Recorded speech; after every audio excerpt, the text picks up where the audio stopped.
Hey everyone, welcome back to another Roots series, History Discovered. Before we dive in, don't miss our monthly giveaway. One lucky subscriber wins a $20 gift card every month. Just like, subscribe, comment your favorite historical figure, and follow us on Facebook. That's where we announce winners on the first of every month. Now let's jump into today's journey through history. In a distant corner of the world, where mountains rise from mist and oceans roar against ancient cliffs, lies a land unlike any other. A land carved by wind, shaped by fire, and blessed by breathtaking beauty. This is New Zealand Aotearoa, the land of the long white cloud, a nation whose story begins long before maps or nations even existed. Thousands of years ago, across the vast Pacific, master navigators sailed by the stars. These were the Polynesian explorers, guided not by compasses, but by memory, rhythm, and instinct.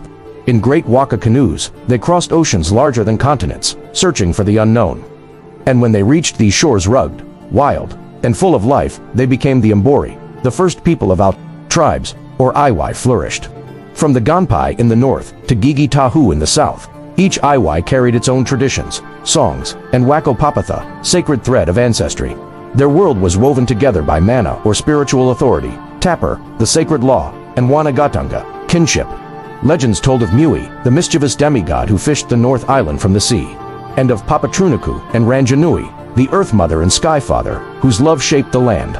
This was a world of courage, spirit, and deep connection to nature. Then, in 1642, the first European arrived, the Dutch explorer, Abel Tasman, but contact was brief and violent, and it would be more than a century before Europeans returned. In 1769, British navigator Captain James Cook landed on the shores of Aotearoa. This time, the encounter would change the course of history forever.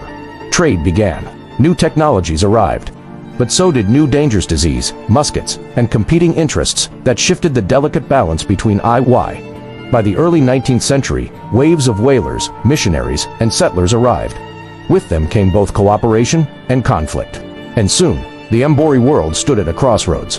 In 1840, many chiefs signed the Treaty of Waitangi, Tiriti o Waitangi. It was an agreement meant to protect Mbori land and rights while allowing British settlement. But misunderstandings and mistranslations created two different documents and two different promises. The English version ceded sovereignty to the crown, while the Mbori version granted governance but retained Rangataratanga or chieftainship. This fundamental difference would ignite a century of conflict.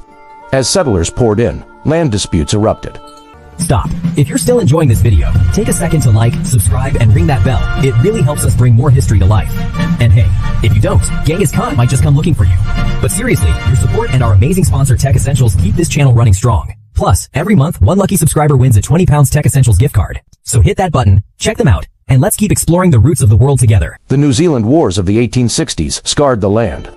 Leaders like Hein Heke, who famously cut down the British flagstaff at Kororareka in protest, and Rui Maniapoto, who led a legendary defense at Raka, fought fiercely to defend their land and sovereignty.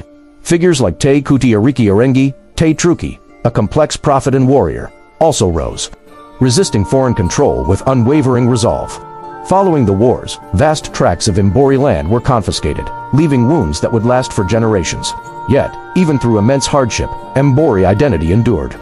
The strength of Te Witi, Orongo Mai and Tehu Kakahi at Parihakta, who led a non-violent resistance movement against land confiscation, became a powerful symbol of peaceful defiance. The rise of the Kanjatanga, the Mbori King movement, created a unified leadership to stand against the pressures of colonization. The efforts of countless other leaders kept the flame of culture alive. By the 20th century, New Zealand began to form a new identity, one built on both Mbori and European heritage. It faced the world wars with bravery, sending soldiers like the 28th Mbori Battalion, who earned immense respect across the globe for their courage and skill. And at home, Mbori voices grew stronger, demanding justice for past wrongs and recognition for their rights. The late 20th century saw powerful moments of healing and protest, like the 1975 Land March led by Dame Waina Cooper, which brought the issue of Mbori land rights to the nation's forefront. The Waitangi Tribunal was established, beginning the long process of investigating treaty breaches and restoring land, language, and dignity.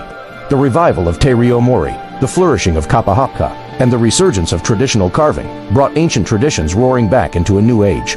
Slowly, Aotearoa began its journey to become one of the world's few nations actively reconciling with its own history. Today, New Zealand stands as a symbol of resilience and unity. A land where Mbori culture lives proudly alongside modern innovation. A land of breathtaking landscapes, passionate people, and a spirit that refuses to fade.